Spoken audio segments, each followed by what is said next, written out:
island in the early hours of the morning and later saw him return to his villa. But now he was missing. But Dawson was no longer on Turtle Island. In the dead of night, at what police believe was between 2 a.m. and 3 a.m., Dawson had stolen a kayak and paddled to a nearby island. He had on his person $1,000 in cash, his passport and his dead wife's credit cards. He had also left his mobile phone and GPS watch behind. Police swiftly moved to the assumption that Christie had been killed by Dawson, that they were now on the hunt for a suspected murderer. Apprehended. On the 10th of July, 36 hours after the grisly scene was discovered, Dawson was apprehended at approximately 3 p.m. on a secluded beach located on Matakawa Levu Island. He was covered in cuts and bruises. Following his arrest, Dawson refused to provide police with DNA samples. Authorities have alleged that during an interview, Dawson admitted to the murder, and that his confession came before he retained lawyer Iqbal Khan. This is an accusation he now strenuously denies. Police produced an unsigned statement released by the Fijian court, which read, "Christie started to have some shots and I went to dance to the entertainment. Then Christie and I went back to the Bua cabin. On the way back, we argued about something, which I could not recall because we were really drunk." He added that the pair then changed for bed, and when he tried to hug her, she got angry and questioned whether she wanted to be with him.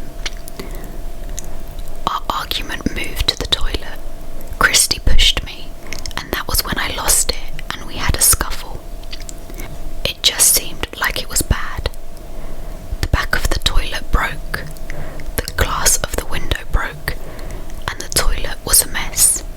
When the scuffle was over, Christie was in the bathroom next to the toilet. She was hurt, and she was sitting down with blood and a cut on her face. On the 19th of July, authorities charged Bradley Dawson with the murder of Christie Chen.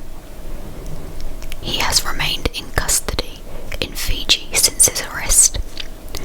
On the 1st of September, he entered a plea of not guilty.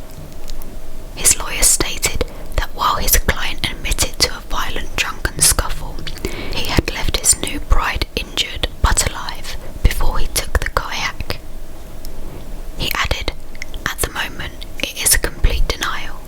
He did not murder his wife. As it is, there's nothing implicating him." Following the denial of Dawson's request to be released prior to his trial, the accused spoke with the American media from his jail cell.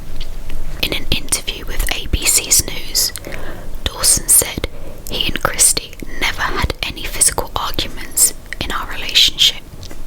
Continuing, "What I can say is I am so sorry for the situation we are all going through now. We were supposed to have amazing holidays and I lost my wife. Just thinking she is not here anymore is so painful. I am thinking of her all the time. We were supposed to have an amazing life." Dawson says he is praying every day for Christie, who he said was my everything.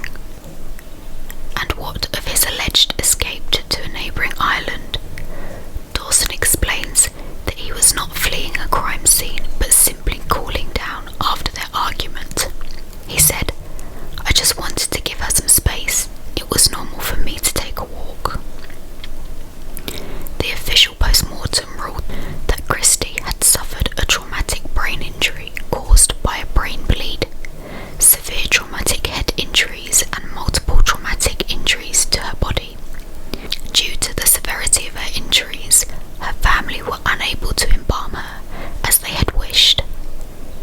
She was cremated and her heartbroken parents, who had travelled to the island days after their daughter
A search of his work address found Alexandra's burned bones and teeth in an oil drum. Following the crime, Brown texted a friend saying, "Things I've done weigh heavily on my heart, in my head and soul. A psychopath with a conscience." Leah's body has not been found, but it is believed she was also burned. Leah's family released a statement saying, "Leah was kind, loving, generous, and a beautiful young woman. Brown betrayed Leah's love and trust, and even now he won't allow her the dignity and respect of a proper burial, or allow us the answers we so desperately need and deserve." Adding, "We would like to pay tribute to Alexandra, because without her, the truth may not have been uncovered as quickly. Our thoughts will always be with Alex's family. At this time of press, Brown is awaiting sentencing." Alexandra Morgan. Leah Ware. Brown was caught using Leah Ware's debit card. Hip-hop star murdered. Police are searching for the killer of hip-hop artist Nestle Monteroso after her body was found stuffed inside a barrel secured with rope in Guatemala. The 27-year-old rapper went missing in early December, and the barrel was recovered in the boot of an abandoned car in Guatemala City days later, after the locals reported the suspicious vehicle to police. A post-mortem revealed Nestle had been killed by a strong blow to the head, and unconfirmed local reports stated she had been attacked with extreme violence. At time of press, the motive was unknown and the investigation was ongoing.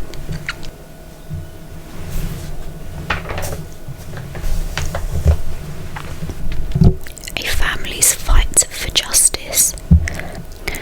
Martine Vick Magnuson was murdered in 2008, and the suspect is still on the run.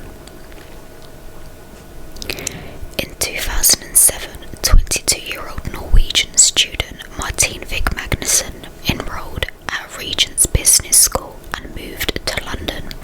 A charming and popular student, over the next year she would rise to the top of her class and enjoy a busy social life, renting a loft flat with 3 other girls from Norway. Martine finished her exams in 2008, and on Thursday the 13th of March she headed out to celebrate with her friends. They went to London's Maddox nightclub, a trendy club frequented by celebrities. Inside, Martine met classmate Farouk Abdulak. They had often studied together and she knew him well, so when her friends decided to go home, Martine stayed with Farouk.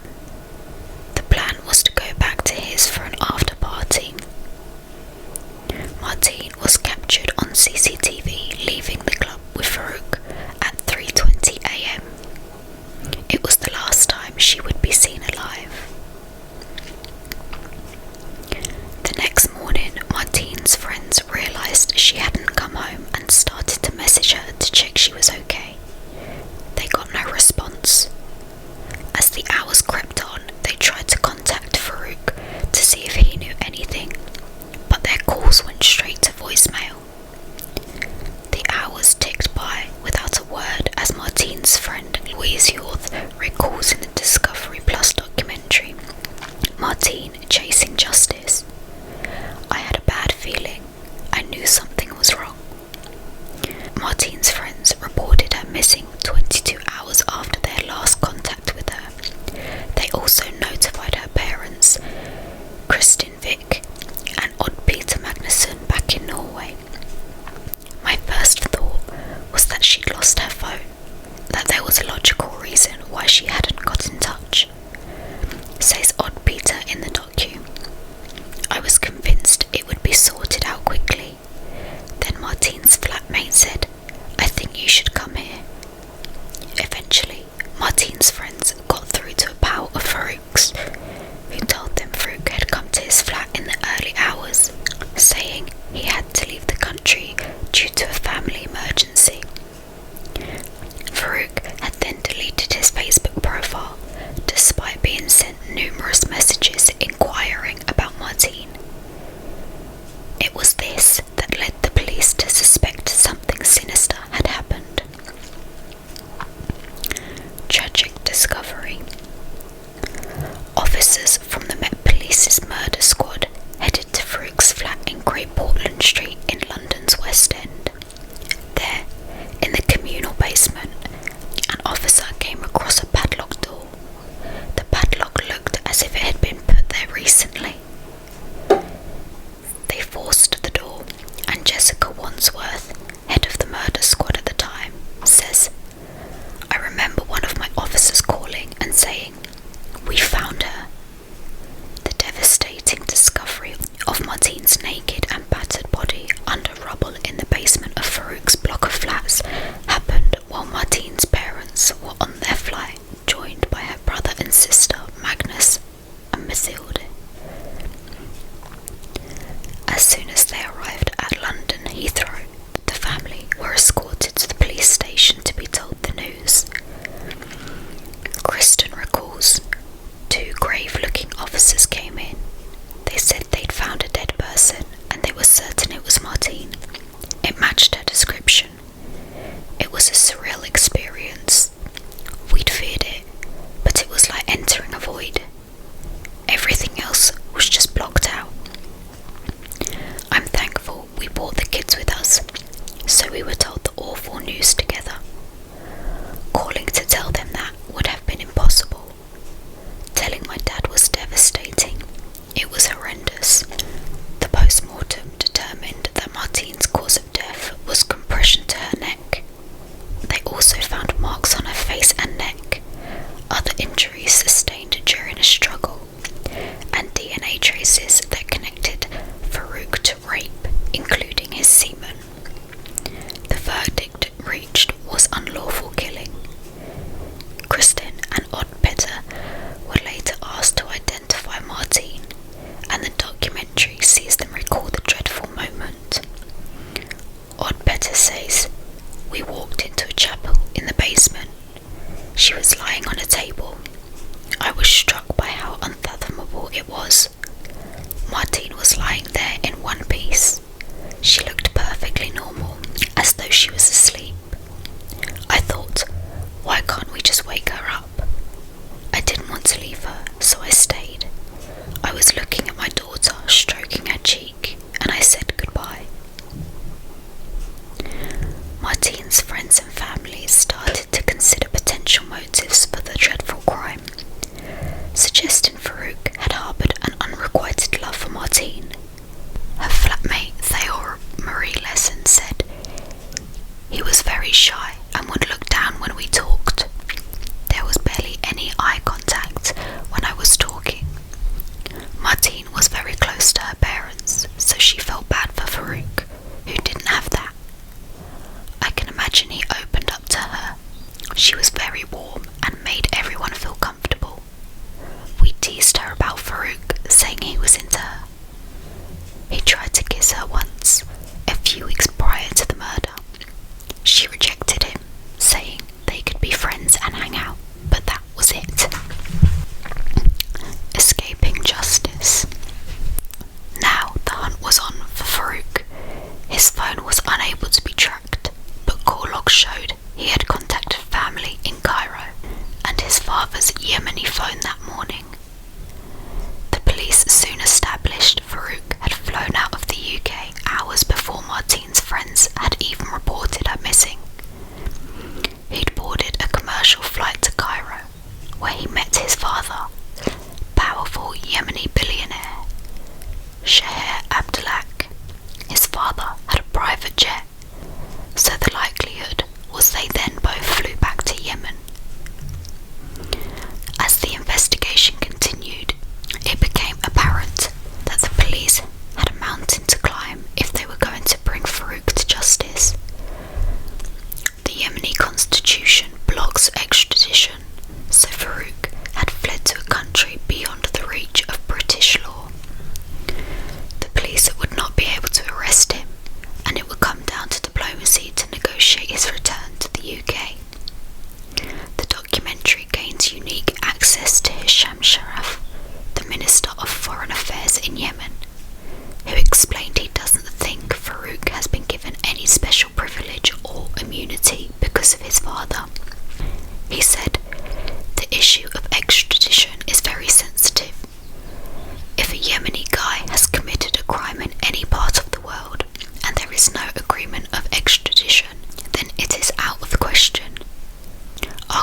Constitution says they will serve in Yemen such kind of verdict.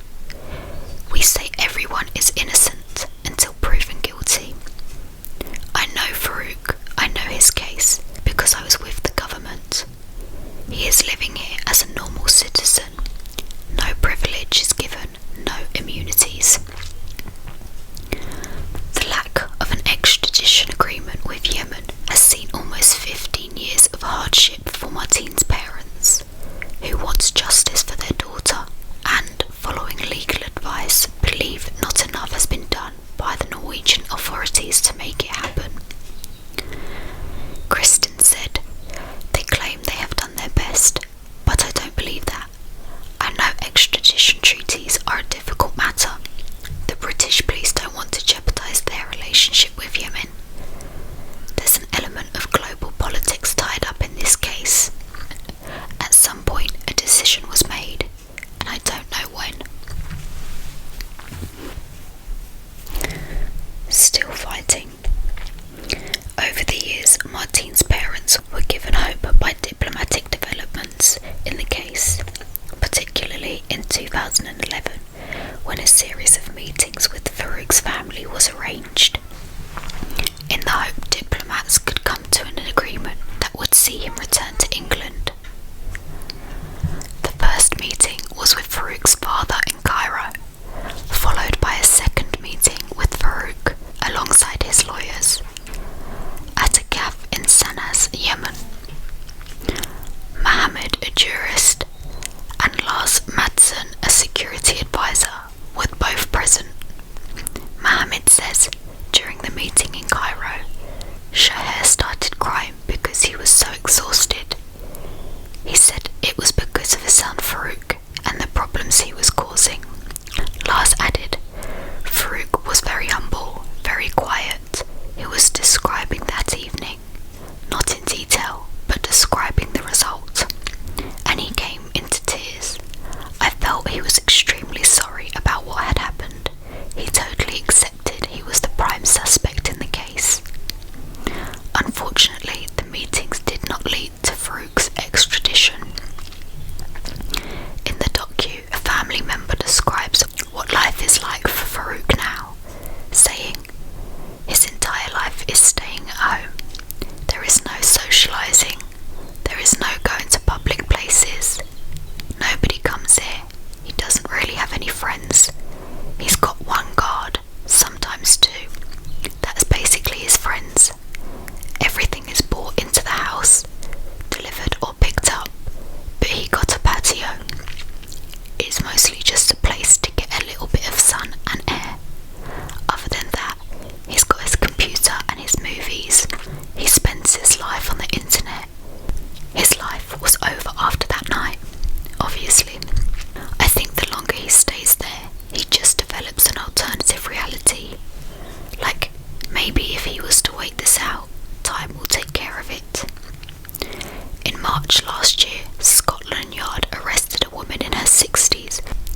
obvious signs of trauma, Phoenix Police said. Their cause of death has yet to be revealed as the investigation continues.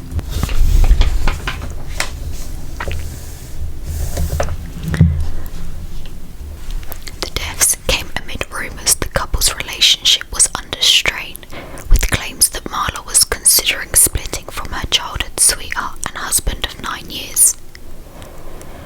Brett Haggerty, one of Marla's best friends, told reporters, "We knew the marriage was likely ending," adding, "We never had any indication from her that she felt scared or threatened or unsafe." Another friend, Amy Bloomfield, revealed they had been trying to sort out and resolve some issues between them, and it looked like he was making an effort to make things better. She added, "Marla sent me a big smiley face and wrote, 'We're getting a divorce.' That was the last I heard from her." And pal Rebecca Shook commented, "I don't think she was particularly happy with the marriage and the connection she had with Jason, but there wasn't any evidence of physical abuse or anything like that. I never really thought he could be capable of something like that. I feel like Jason was struggling with some really serious mental health issues that he needed help with." Ken Van Winkle Jr., who worked with Marla and Louis Roca, paid tribute to her, saying, "We are overwhelmed with grief at the loss of our friend, colleague and partner Marla Hutchins and her family. Marla was a passionate lawyer and advocate for her clients. She was an equally passionate leader who worked tirelessly to make our firm a better place. But more than that, Marla was a loving mother and loyal friend." Marla's death came 2 months after her sister Lexa died by suicide, with her celebration of life memorial taking place just 4 days before.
hands of her father, someone who was supposed to love and protect her.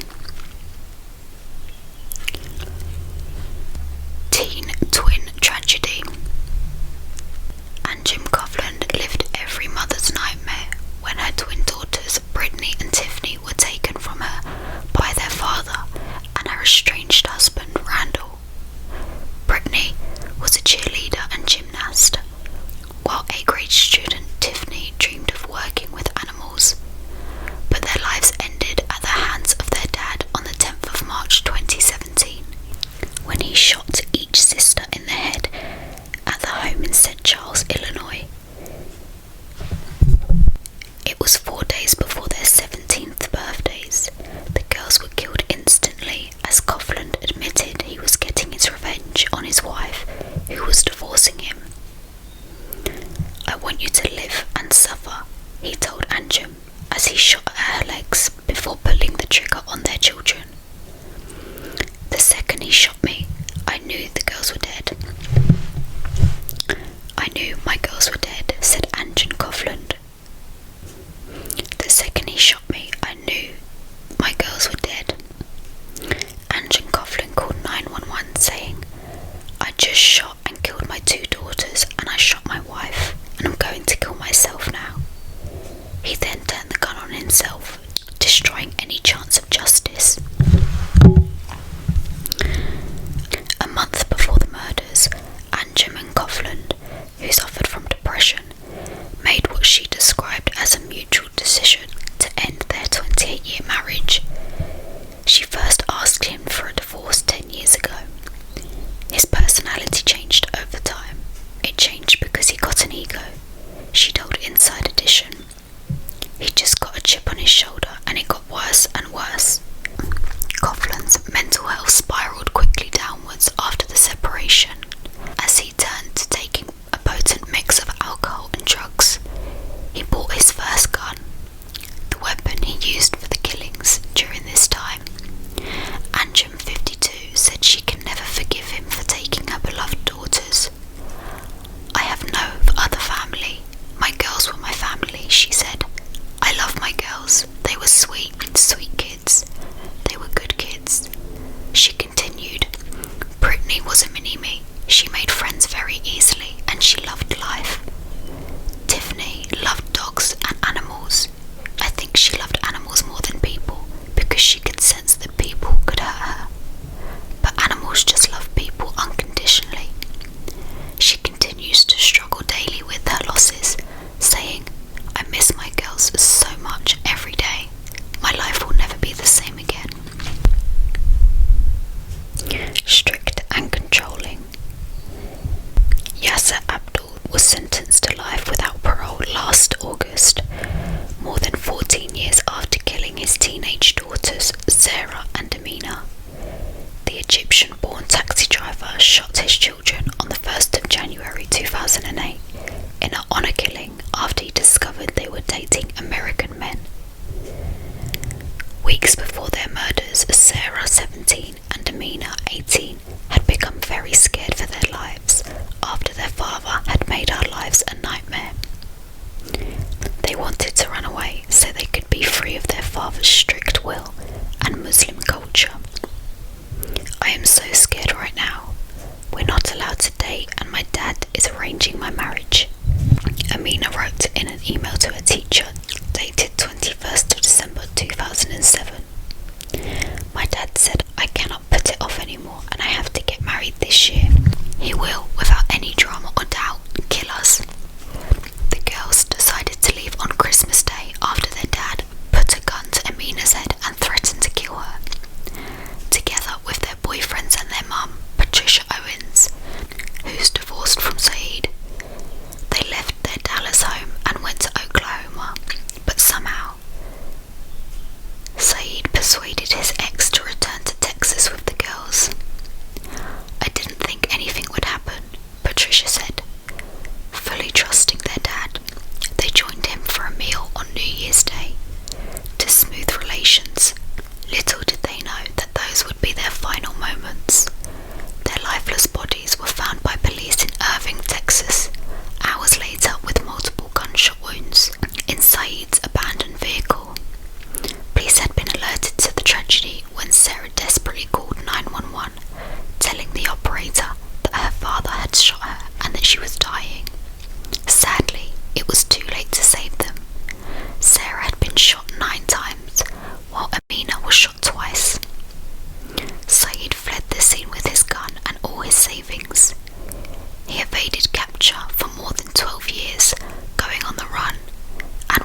she was unconscious, Byrne, a diagnosed schizophrenic, put her mother's body into a brick-laden suitcase and threw it into the River Severn. Christina, who had moved to Britain from the Philippines in search of a better life for herself and her daughter, previously had matched with Byrne on an app and they dated briefly, but her friends warned her to stay away from him when they split up. George Devereux said, "I don't think they were together when I gave her a friendly warning to be careful around him, but they were still talking. I was concerned for her. He was behaving erratically and was quite aggressive and controlling." He added, "She and her daughter came to stay with me for a bit, and I later found out that he would turn up at her home in the middle of the night. It was a difficult one because we didn't know the extent of everything. It still keeps me up at night thinking about it. It's going to haunt me for a while." In March 2022, Byrne was given a life sentence for manslaughter and attempted murder. He spent time in a secure mental health hospital before being moved to prison. He allegedly kidnapped and stalked the pair before the fatal incident, although he was not convicted of these charges. It was clear Miss Rowe was an intelligent, thoughtful and caring woman who tried very hard to help you with your mental health difficulties. She was much loved, and her violent death has caused much suffering, Judge Mr. Justice Pepperell said, as he described the tragedy as an explosion of violence. Christine's sister, Stephanie, said, "I will heal, but not anytime soon. Life will no longer be the same. We will all have to live with the fact that Charles Byrne is alive and my sister is not. What did she do to die in such an evil way? I really long for my sister's hug and warmth," she added. "We feel we are buried alive with grief. I just want to wake up and end this nightmare." Chilling cannibal.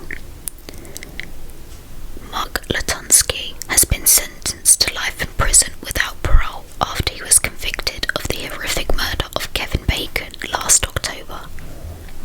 The 53-year-old from Michigan had confessed to killing the hairdresser and college student and mutilating his body after they'd met on Grindr in December 2019. He also admitting to eating parts of his body and hanging the mutilated naked corpse upside down from a ceiling at his home in Bennington Township. Kevin, 25, was last seen on Christmas Eve when he told his roommate that he was leaving to meet a man he had connected with on a dating app. He was reported missing on Christmas Day by his family. He was found hanging from the rafters in Latunsky's basement on the 28th of December. He had been stabbed in the back. His throat had been slit and part of his body had been eaten. Kevin's father, Carl, said